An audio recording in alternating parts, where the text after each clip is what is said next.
Today we're here to help you purchase your first electric scooter. If you are looking at buying an electric scooter for the first time, this is for you.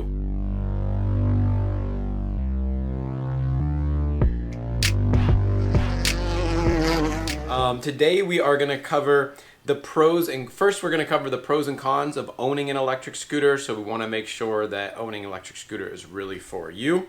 Then we're going to cover the best scooters on a particular budget.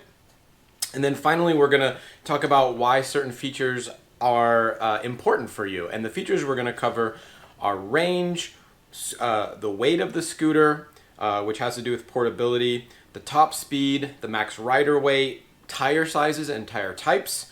We're going to talk about motor power. We're going to talk about brakes, battery size, suspension, as well as lights. So we're going to go over all those features today. I'm going to try to get through it quickly. And so finally, we're going to talk about why you need support and then also where to find the best electric scooter deals, coupon codes, all that good stuff. If you're watching on YouTube, subscribe to our channel, please, and give us a thumbs up so we can continue making videos like this for you. Let's talk about why you should or should not buy an electric scooter. So let's go over the pros first. So for pros, it's mainly the biggest pro, I think, is the portability factor. When you're riding an electric scooter, if you are riding somewhere and then you want to put it into a restaurant, you go into the grocery store, maybe it starts raining and you want to be able to put it into the Uber or something like that, or you commute using public transportation, but you live a mile away, you can actually fold up the scooter and put it in any of those things. So it's kind of like a personal mobility device that you can put inside of other mobility devices, which is pretty cool.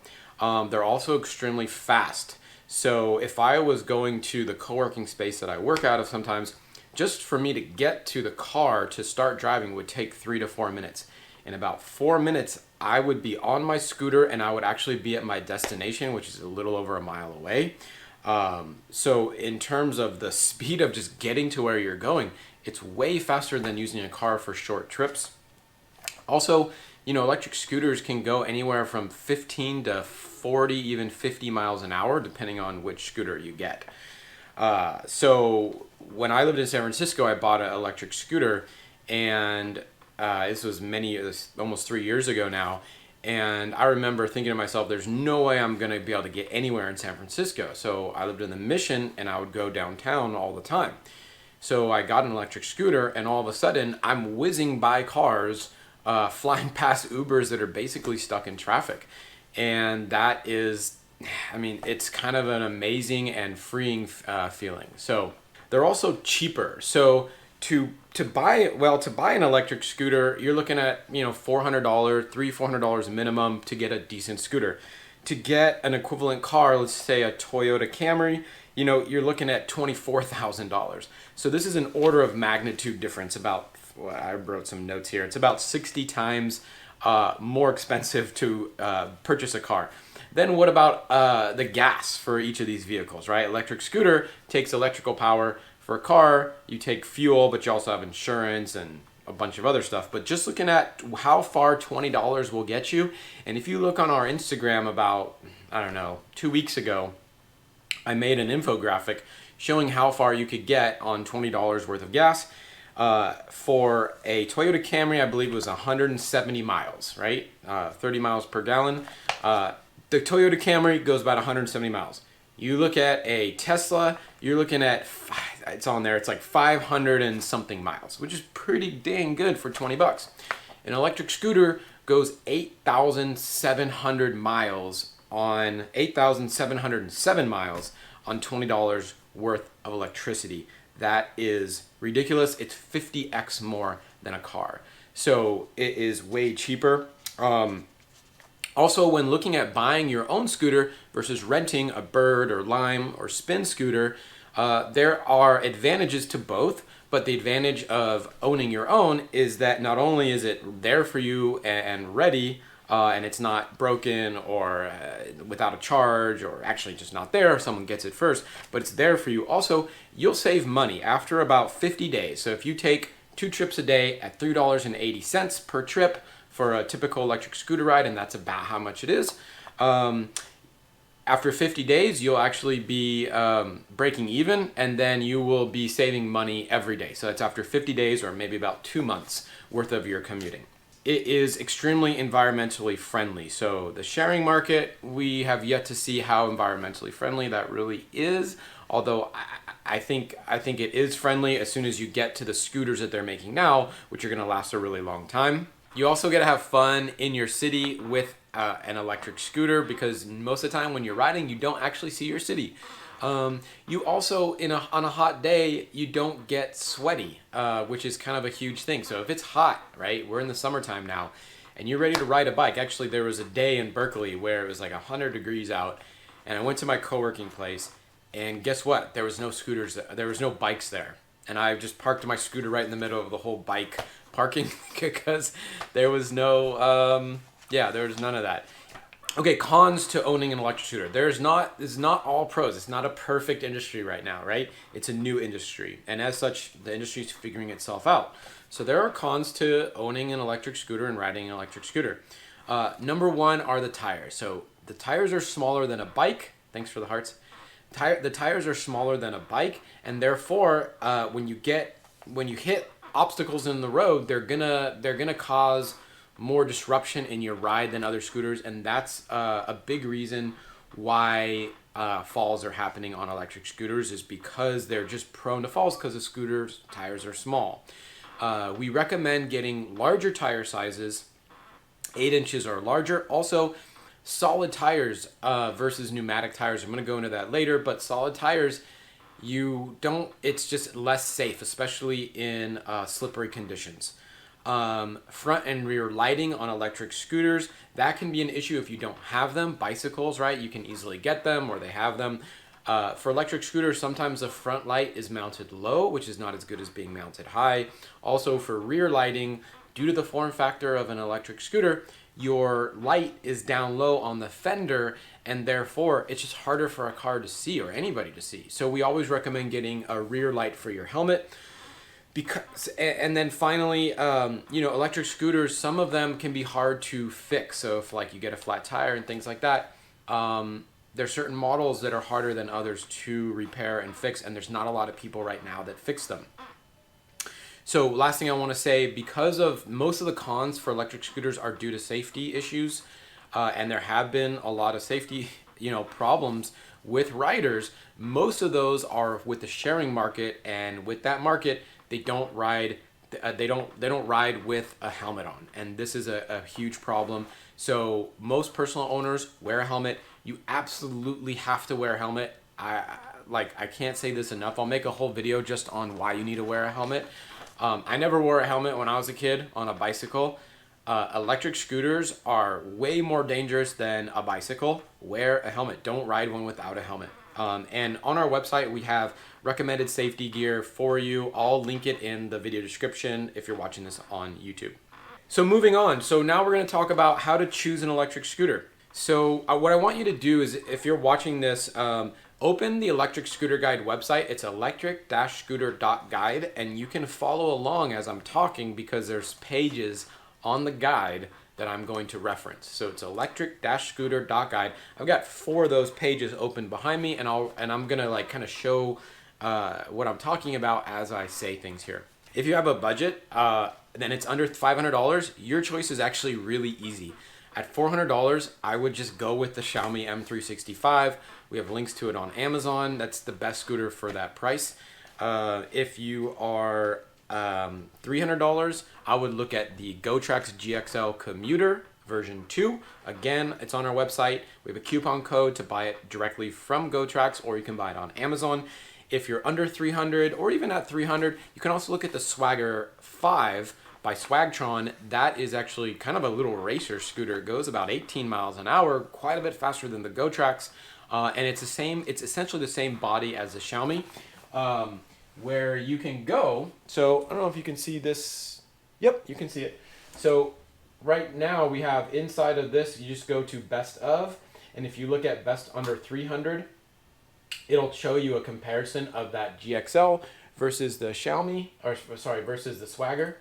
If you are 300 to 600, basically we talk about the Segway ES2, the Glion Dolly, and the Xiaomi wins hands down for that price range for most uses, but not every use.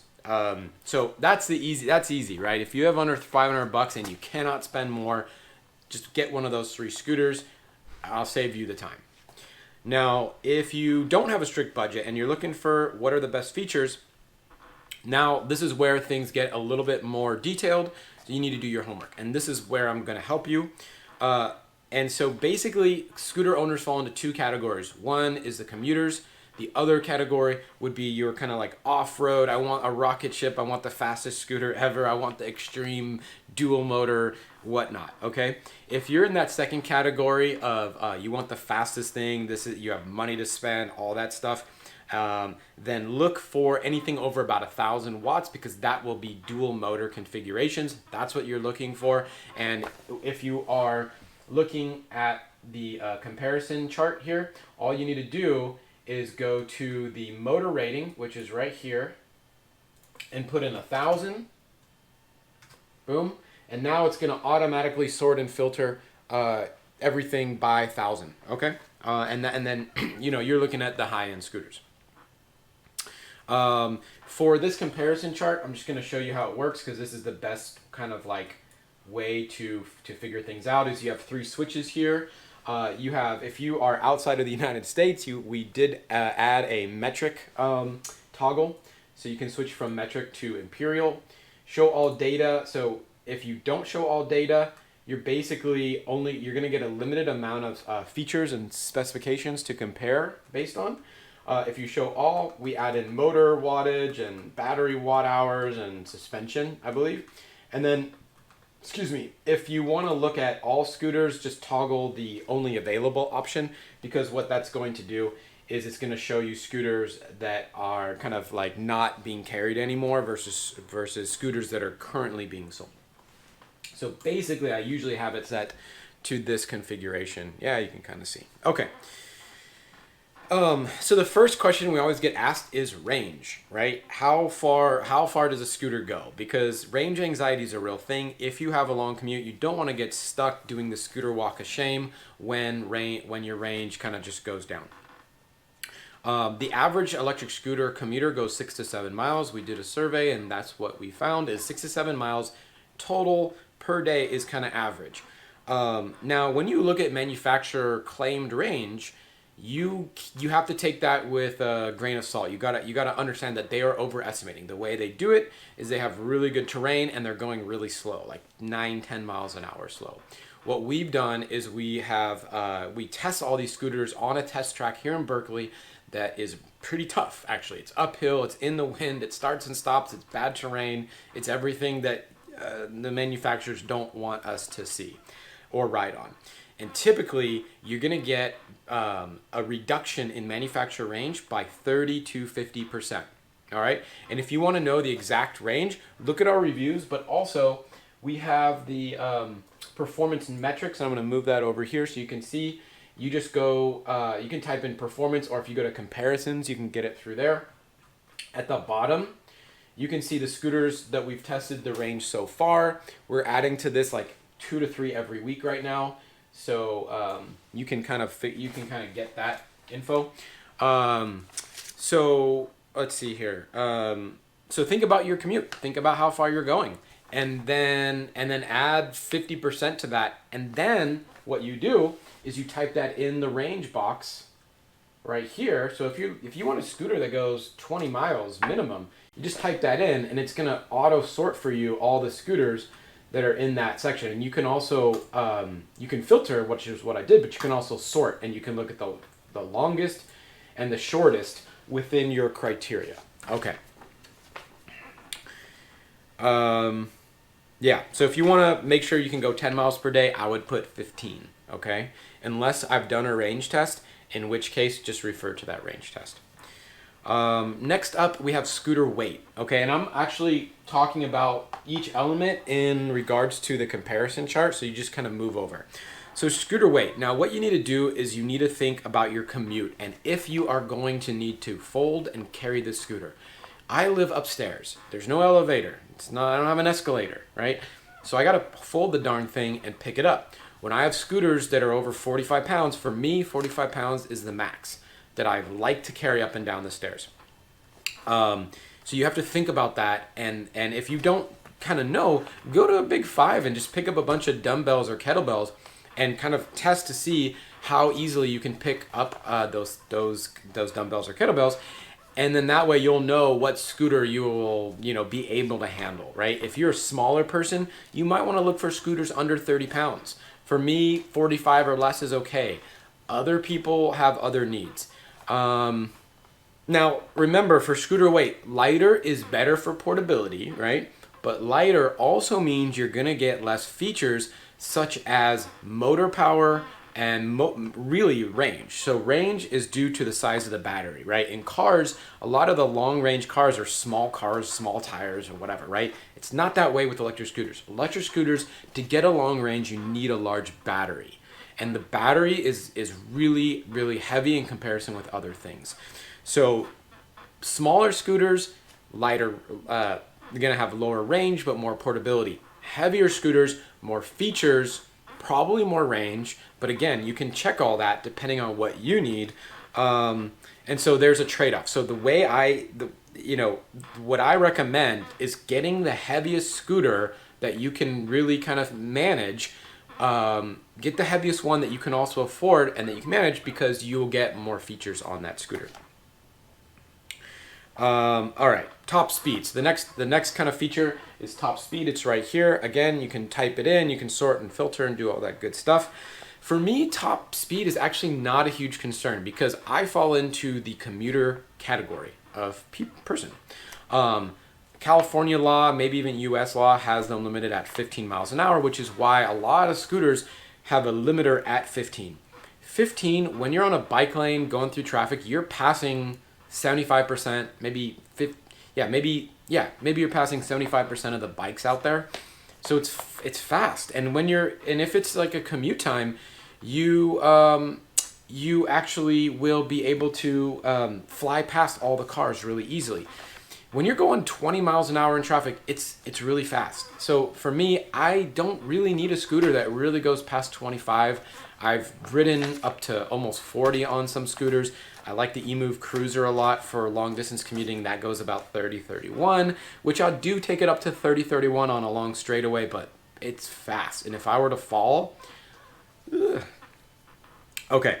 And also, again, wear a helmet, because probably you're going to fall, right? We've all fallen on these things. Like the Uber rider is going to cut you off at some point, right? You're going to hit a little rock in the road that is like 2 inches high and your 8-inch tire is just not going to handle it. You're going to get the wobbles. Or you're going to forget you're on a scooter. You're going to bring out your phone in one hand and you're going to get the wobbles and you're going to fall. Wear a helmet. Okay. Max weight. So let's talk about max weight. Most scooters, so that's right here. So this is a pretty important one because there are at least,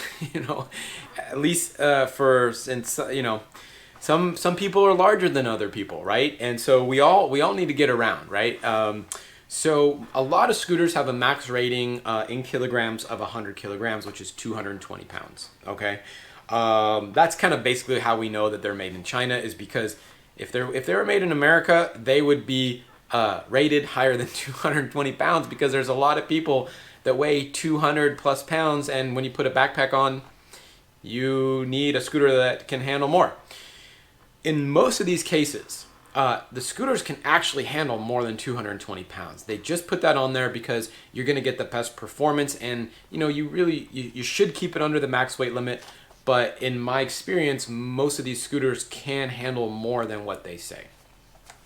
And so again, just type in the max weight. That's the total rider plus whatever you're carrying max weight. Okay. Okay. And then obviously you can sort and filter so you can see the ones that are gonna hold the most. Okay. Next up, we've got tire type. Okay. And that's actually this column right here. So there's basically two choices to tire type. Tire type is going to be either filled with air or pneumatic, or not filled with air, which we call solid. All right. Now there is kind of a third kind of hybrid category, which is this honeycomb style solid, or air feel solid, right? It's a solid tire. It kind of has built-in little air pockets, but you don't fill it up, okay? And it doesn't necessarily form fit to the road. So let me just talk about pneumatic tires. So pneumatic tires are like cars, right? You pump them up, and they're going to have the best performance, the best comfort, and the best safety, and I'll tell you why. So pneumatic tires have the largest contact patch with the ground because they form fit to the ground. And when that happens, when you're turning and doing things like that, you want the most amount of traction, and that's going to give you the most amount of traction. Also, there is a natural damping effect with the pneumatic tire due to the flexible nature of the tire. So if you don't have full suspension type scooter, a pneumatic tire is going to cushion the ride quite a bit actually over a solid tire. And then finally, if you're in slippery conditions, like it just rained, or you're going over one of those metal grates in the road, or even those plastic things in the middle of the sidewalk for like blind people or whatever, so they can feel where the corner is, a pneumatic tire is going to hold on those things, whereas a solid tire, I don't recommend even going out in the rain on a solid tire. I owned a solid tire scooter for a couple years. Like, you got to be careful if you're going out in the rain. Just like super slow down on turns and things like that. Now solid tires, right? Solid tires are totally worse performance for sure, right? They have worse performance, worse safety, less comfort, right? But they have low maintenance, right? With pneumatic tires, because they're air-filled, you can get flats, right? There's ways to mitigate that, which we'll talk about, slime and different things like that. But with sorry, I lost my place. I have notes here that I'm reading. But with solid tires, you are gonna not have any of those things, but you will be able to get a no maintenance type of scooter. Okay.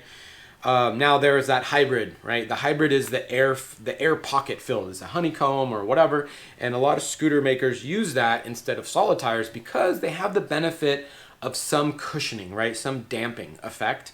They don't have the advantage of more performance or more safety. Okay, so don't think that you're gonna get pneumatic type safety. E-Wheels KZ agrees with me here. All right, cool. All right, so think about your commute. Think about your roads, right? If you live in Berkeley like me, there's a lot of crappy roads. I at least need, I would want pneumatic tires, right? If you are commuting and it rains a lot in your area, right, I would definitely opt for pneumatic tires because the trade-off of the maintenance issues is going to save you when you're slipping and sliding on a solid tire scooter. Yeah, and like I said, I rode a solid tire. My first scooter was a U-Scooter Booster, which is 2 solid tires, and they're even small, and I slipped, even not in the rain, every time I went over those like yellow hard rubber things in the middle of the sidewalk, or one of those metal coverings or whatever. It just slips, and I wouldn't go out in the rain really. That's why that scooter's portable. Pop it in an Uber. If it rains, I go home. Okay, let's talk about motor power. So now we're getting some advanced features. So for motor power, the range is from 250 watts about to 6,000 watts. And 250 is what you're going to find in most of the original sharing scooters. Bird, Lime, Spin, all of those guys originally used the Segway ES2 or the Xiaomi M365. Those are the scooters they used for their sharing fleets originally, and those are 250 watt motors. And if you've ridden those, they're fine. They actually get up to speed relatively quick on flat ground, and no problem. Now, when you're going up hills, right, if you're going up like a 4% grade hill on a 250 watt motor, it's going to take a little longer to climb up to speed, maybe 9 seconds, something like that. And maybe you won't get the total max top speed. Most of those 250 watt scooters are going to max out at 15, 16 anyway. So it'll just take a little longer, or maybe you only get to like 12, 13 miles an hour on a 4% grade. That's like a small hill that you can kind of notice is a hill, but it's not super steep. We do testing on 15 degree slope hill as well. That's really steep. And for those, a 250 watt motor, we've tested a bunch of them on the same hill. It maxes out around 4 to 5 miles an hour. So it's a little faster than walking, but this is a steep hill, okay? Now, when you get upwards in the watts, that's when you're going to get more power. So a 500 watt scooter is going to climb those hills a lot easier. And you know, we do have some performance metrics on hill climb stuff. Again, you know what? I'm gonna hurt my back if I keep reaching around, but just look at the performance page because we do a hill climb test and all that kind of stuff, and it works out really well. And you can kind of see what max speed you're going to get to. If you live in a place like San Francisco, you may want to get a 500 or 600 watt minimum scooter if you are climbing a lot of hills. If you're mostly going on flat, you can get away with 250 watts unless you're probably over 200, 220, 250 pounds. Then you might want to go towards 350 to 500 watts. All right. Brakes. Let's talk about brakes. This is important for safety, obviously. So there's three classes of brakes. Okay, so there's kind of like your worst brakes. Those are going to be your electric brake. It's also called motor brake, also called regenerative brake. Okay, and that's the kind where it kind of like uses. I'm not a engineer, but it uses the motor to kind of make you brake, and they have the least amount of stopping power. Typically 40 to 50 feet is a stopping power on those guys. A middle kind of the kind of like okay type of brake is going to be your foot brake. It's located on the rear fender, and you actually have to push down on that fender with your own foot as you're riding, which means you're kind of like also riding with your other foot on the platform, and that's how you're going to brake. It uses friction of the fender, usually a metal plate on the fender, to push down on the back wheel. Stops you somewhat quickly. Your best type of brakes are going to be drum, and then the best of all, of course, is disc. But disc and drum, really, really similar for braking types. That's your best type of brake. We've done a lot of braking tests, so we actually have a lot of the data on how fast certain scooters brake, and I think I have it here, but a regen-only brake is like 40 to 50 feet, and a disc drum brake is like a range of about 10 to 20 feet is going to be your stopping power. Which is better. So here's a nice thing. Even at $300, you can get a disc brake. We recommend buying a scooter with at least one disc or drum brake. So there are a few scooters that actually have dual regen brakes plus a foot.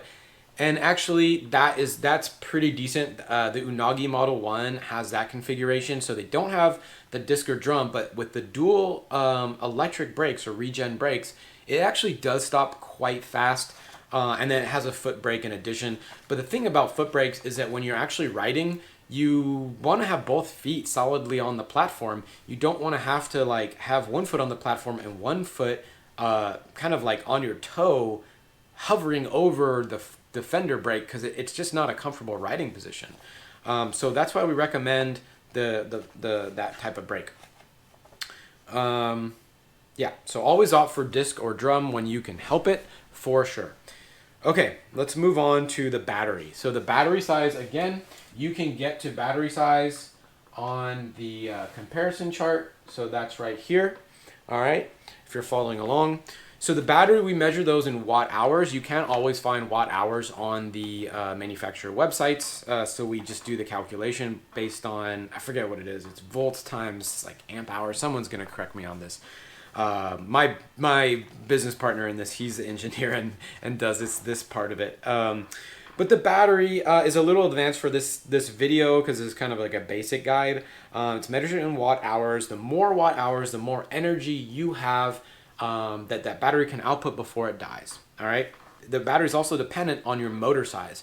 So if you have a 250 watt motor and a 250 watt hour battery, it's going to go a lot further, right? It's going to sip less juice than a 500 watt motor that is also has the same battery watt hours. Next up is suspension. So suspension, and you can find that right here. Okay. So the suspension is going to be on the front wheel, the rear wheel, or both wheels, or I guess no wheels, right? Suspension absorbs the imperfections of the road that you're traveling on, limiting the amount of kind of like of just energy that's transferred to you in the form of or like, you know, your brain massage, right? If you don't want to get the brain massage, you know, you want to have suspension. Again, look at your road that you're riding on. And if it's like really bad, like the roads here in Berkeley are pretty bad, Suspension's really nice. Also, if your commute is longer, suspension is just gonna cushion your ride so much more than the tires can do by themselves, and that would be really nice. So if you're like a real hardcore commuter and you've got more than a mile, I guess, each way, you probably want to look at suspension. The tires do act as a form of suspension, as I mentioned, pneumatic being the best, that honeycomb hybrid model being middle, and solid tires giving you no suspension whatsoever. Suspension is absolutely noticeable on a scooter. If you have suspension versus no suspension, it will make quite a bit of difference. Okay, next up, we only have 2 more to go, is lights. So lights are on the front and on the rear. Almost all the scooters that we recommend are going to have both lights. And again, right here is where you can find the lights. And again, you can sort and filter by lights as well, right? For front, back, rear, none. Let's talk about them. Lights are important when you're riding at night, okay? You got to have light. Don't ride at night without lights, because actually cars aren't used to scooters yet. And so when you come up fast on a car and you're in a scooter, it's almost like they don't see you yet, because car drivers just... the front light can be mounted high or low. We recommend high. We also recommend getting additional super bright lights for the front and the rear, and we'll put those in the video description. You can also find it on the Electric Scooter Guide website. For the rear is an issue with an electric scooter, okay? If it does have a rear light, it's going to be mounted on the fender. And that's not as good for cars to see you, because it's like right against the ground. It's just easier when the light is up at eye level with a driver. So we always recommend putting a rear red light, at least one, on your helmet, on the back of your helmet or your backpack, if you're wearing a backpack, and put it on a blinking mode, because that is what's going to save you when a car's coming around the corner and they just don't see you.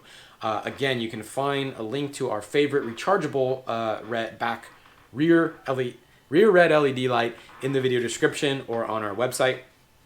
Also, there's some scooters out there, the Segway ES2, for example, that have ground effects or ground lighting, which is pretty awesome. Also, a lot of the Dualtron models are going to have stem lighting, which is, again, it's not just a gimmick. I mean, it is a gimmick, kind of.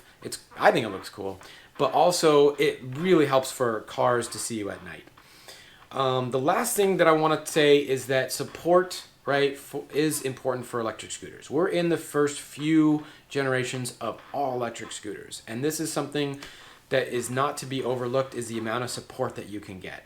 And that support can be in the form of a large community like the Xiaomi has, or in the form of the company that you're purchasing from giving you good support by answering your questions, or if you have an issue, getting back to you in a short amount of time, okay? And so the scooters that we recommend in our best of list, so if you just go to best of on the Electric Scooter Guide, those are going to be the best. They're going to have good support because we've heard good things. We've also have surveys that show you which scooters are going to have the best support. And if you look at, for the survey, it's actually a little hard to find, but I think it's under guides. And yeah, look under data. I'll link that in the video description. Okay, that's it. I hope that this video helps a lot of people with figuring out what is the right electric scooter for them to buy. These are all the things that I think are important, that we all think are important. But what's important to you is going to be different. And if you have more questions, just send me a direct message on Instagram. You can go to the Contact Us forum on the Electric Scooter website. I personally answer almost all of those myself. You can check out all of our YouTube videos. You can comment on the YouTube videos. But if you want to get us in particular, I would go to the Electric Scooter Guide website, which is electric-scooter.guide. Go to the Contact Us page and email us or fill out the form there. And I'll get back to you usually within a day. Yeah, and then check out lots of reviews we have on our YouTube channel. We just did one on the 9bot Max, which is awesome. And I'm doing more and more full comprehensive reviews of these scooters, including performance data and everything else. And then just if you just look at the website, go to the review section. Every review that you see is a hands-on review where we've ridden the scooter ourselves, tested it out thoroughly. We maybe even went on a road trip with the scooter, and that is how we know which ones are good and which ones are not good. We are not a website that is just saying everything's good, because that is not going to help anybody. Some scooters are actually not good, and we say that in our reviews of the scooter. And then finally, check out our community at the subreddit Electric Scooters. So it's just reddit.com/r/electric scooters. There's 5,000 subscribers, 15,000 page views a day. There's 4,000 or 5,000 people on there every day, and they're all there to like help the community, answer questions. You can find a lot of info there. You can also ask questions as well. For everybody on YouTube, thanks for watching. Please subscribe to our channel, give us a thumbs up, and that way we can make more electric scooter videos for you.